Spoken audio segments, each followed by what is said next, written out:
Hello बच्चों, मैं आपके सामने फिर से एक नई प्रॉब्लम लेकर आ गया हूँ स्लैब बनवे स्लैब की। पिछली वाली प्रॉब्लम में हमने देखा था कि हमने moment of resistance find out किया था, अल्टीमेट मोमेंट ऑफ रेजिस्टेंस, चरम प्रतिरोध आघूर्ण हमने पता किया था। अब हम एक नई प्रॉब्लम लेके आ गए हैं जिसमें हमें area of steel find out करना है। आपके अंदर स्लैब में दो तरीके से आपका रीइंफोर्समेंट प्रोवाइड किया जाता है। एक तो आपका लॉन्ग स्पैन, एक तो मेन बार और दूसरा आपका डिस्ट्रीब्यूशन बार। मैंने बताया था कि जो आपका मेन बार का जो डाया होता है वो मैक्सिमम 12 mm और नॉर्मली जो आप लेते हैं 10 mm, इनके बीच में आप कंसीडर कर सकते हैं अगर आपको नहीं दिया है। अभी हमें क्वेश्चन में जो निकलवाया है वो आपको मेन बार का एरिया ऑफ स्टील निकलवाया है और डिस्ट्रीब्यूशन बार का एरिया ऑफ स्टील। तो देखिए हमें एक स्लैब का हमने एक टॉप प्लान देखा है, ऊपर से देख रहे हैं। तो ये देखिए एल जो है वो लॉन्ग स्पैन है और वी जो है शॉर्ट स्पैन है। तो डिस्ट्रीब्यूशन बार जो आपका दिया जाता है वो लॉन्ग स्पैन के पैरेलल दिया जाता है और जो आपका मेन बार है वो आपका शॉर्ट स्पैन के पैरेलल दिया जाता है। ठीक है, हम इस प्रॉब्लम में देख लेते हैं कि हमें क्या क्या गिवन में डाटा क्या क्या दिया हुआ है। तो हमें दिया हुआ है गिवन डाटा, एक बनवे स्लैब की प्रॉब्लम दी हुई है जिसमें कि हमें बीम की टोटल डेप्थ दी हुई है, यानी थिकनेस ऑफ स्लैब वो हमें 150 mm दी हुई है। टोटल डेप्थ, ओवरऑल डेप्थ भी कह सकते हैं इसको। हमने 20 mm अपनी तरफ से 20 mm अपनी तरफ से इफ़ेक्टिव कवर हमने माना है। कभी कभी क्वेश्चन में भी ये दिया होता है, लेकिन हमने यहाँ पर अपना 20 mm का इफ़ेक्टिव कवर मान लिया है। तो इफ़ेक्टिव डेप्थ, क्योंकि क्वेश्चन में तो हमें जब भी हम डिजाइनिंग करते हैं, जब भी हम कोई चीज़ फाइंड आउट करते हैं तो हमें इफ़ेक्टिव डेप्थ ही ली जाती है, ना कि ओवरऑल डेप्थ। तो इफ़ेक्टिव डेप्थ निकालने के लिए टोटल डेप्थ में से हमने इफ़ेक्टिव कवर को माइनस कर दिया, तो हमारी जो इफ़ेक्टिव डेप्थ आ गई वो 130 mm आ गई। ठीक है, इफ़ेक्टिव स्पैन आपको दी हुई है बीम की L 4 मीटर यानी 4 मीटर। ग्रेड ऑफ कंक्रीट आपको दिया हुआ है M20 और ग्रेड ऑफ स्टील आपको दिया हुआ है FE 415। तो FCK की वैल्यू 20 न्यूटन पर मिलीमीटर स्क्वायर होगी और FY की वैल्यू आपकी होगी 415 न्यूटन पर मिलीमीटर स्क्वायर। अब देख लेते हैं स्टेप 1 में हमें जो लाइव लोड क्वेश्चन में दिया हुआ है 4 किलो न्यूटन पर मीटर स्क्वायर, हमने इसको न्यूटन पर मीटर स्क्वायर में कर लिया 4000 न्यूटन पर मीटर स्क्वायर। अब हमारे पास देखिए जब कोई स्लैब होता है या बीम होता है उस पर दो तरीके के लोड आते हैं, एक तो लाइव लोड और एक डेड लोड। लाइव लोड का मतलब है कि जो बीम पे चल अचल भार जो मूव करता हुआ लोड होता है वो होता है लाइव लोड, और आपका डेड लोड होता है जो बीम का स्वयं का खुद का वजन होता है। तो हम देखते हैं सेल्फ वेट ऑफ बीम हम निकाल लेंगे। सेल्फ वेट ऑफ बीम का जो फॉर्मूला होता है वो एरिया इंटू डेंसिटी। डेंसिटी आपकी जो RCC कंक्रीट की होती है 2500 किलो न्यूटन पर मीटर स्क्वायर या न्यूटन 25,000 न्यूटन पर millimetre square, metre cube density होती है, मास अपॉन वॉल्यूम। तो यहाँ पर हमने न्यूटन में वैल्यू लगा रहे हैं तो 2500 न्यूटन पर मीटर क्यूब हो जाएगी। ठीक है, एरिया यानी जो बीम है वो जो स्लैब है, हम जब भी कभी डिज़ाइन करते हैं तो 1 मीटर चौड़ी पट्टी डिज़ाइन करते हैं, यानी बी की वैल्यू हम क्या लेंगे 1 मीटर और 1 मीटर की बात चलती है। ठीक है, 1 मीटर हमने वी ले लिया। तो जो आपकी जो 100 एरिया आपका क्या हो जाएगा लेंथ इंटू ब्रीथ। तो आप इसमें लगा देंगे, आपकी जो देखिए ब्रीथ है वो कितनी होगी 100, डी कितना है आपका 130, इसको मीटर में कर लेंगे 130 मीटर में कर लेंगे और 1 मीटर 1000 mm को 1 मीटर में कर लेंगे। जब मल्टीप्लाई करेंगे तो 3750 न्यूटन पर मिलीमीटर स्क्वायर आ जाएगा। ये हो जाएगा डेड लोड W2। आगे हम देखेंगे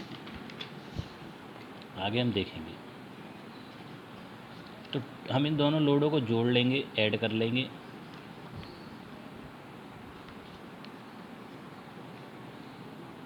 इन दोनों लोडों को हमने ऐड कर लिया। ठीक है,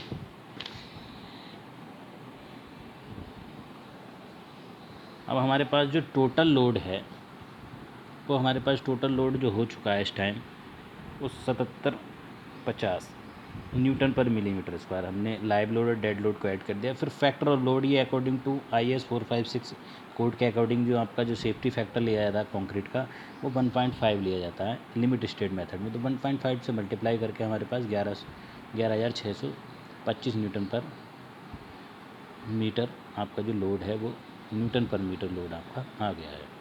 अब मैक्सिमम बेंडिंग मोमेंट का जो फॉर्मूला होता है वो WL²/8, L आपके पास इफेक्टिव लेंथ 4 मीटर है ही, फैक्टर ऑफ लोड आपके पास 11,625 न्यूटन पर मीटर है ही, तो मैक्सिमम बेंडिंग मोमेंट आपके पास हो गया 4,500 न्यूटन मीटर, या किलो न्यूटन मीटर में भी कर सकते हैं इसको, आपको 10⁻³ से मल्टीप्लाई होगा।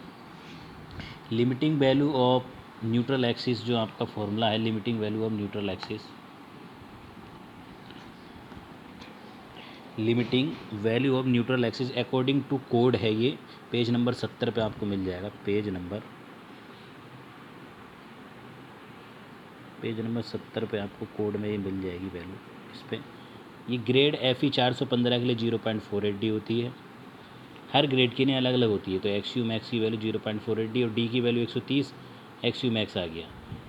अब हम क्या करते हैं, XU मैक्स तो आ गया, XU भी निकाल सकते हैं, लेकिन हमें निकालने की ज़रूरत नहीं, क्योंकि सेक्शन हमें पता है। हम पहले ही मान लेंगे कि सेक्शन हमारा कैसा है, अंडर रीइंफोर्स्ड सेक्शन।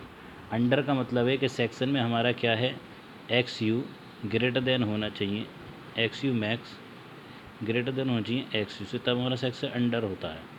हमने मान लिया, जब सेक्शन हमारा अंडर होता है तो हमें पता चल जाता है कि जो हमारा सेक्शन है वो टेंशन में फेल होगा, यानी इसमें रीइंफोर्समेंट आपका और ज़्यादा बढ़ाना पड़ेगा, क्योंकि आपका स्टील फेल हो रहा है इसमें।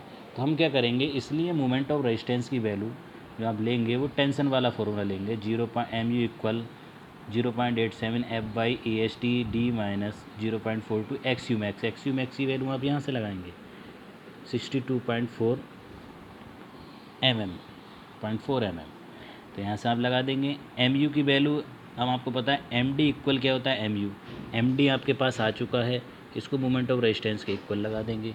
यहाँ हमने सारी वैल्यू पुट कर दी, तो हमारी जो इक्वेशन बनेगी AST की फॉर्म में बनेगी, क्योंकि सारी वैल्यू हमें पता है। तो एरिया ऑफ स्टील आपका मेन बार का 1241 mm² आ जाएगा। एरिया ऑफ डिस्ट्रीब्यूशन बार का जो फॉर्मूला होता है वो 1000 इंटू, अगर ग्रेड FE 415 है तो ये 12% लिया जाता है, और ये आपका है 150 V/D, 12% upon 100 into cross section, यानी D कितना है हमारे पास 140 और B कितना है 1000 mm, यानी 1 मीटर चौड़ी पट्टी डिज़ाइन कर रहे हैं, तो इसके लिए B की वैल्यू 1000 और D की वैल्यू आपका 150 है। ये ओवरऑल डेप्थ ही लगता है, और ये फॉर्मूला होता है। तो यहाँ से हम इस 12%, अगर ये आपका ग्रेड होता है FE 250 तो हो जाता है 15%। ये डिपेंड करता है ग्रेड ऑफ स्टील पे।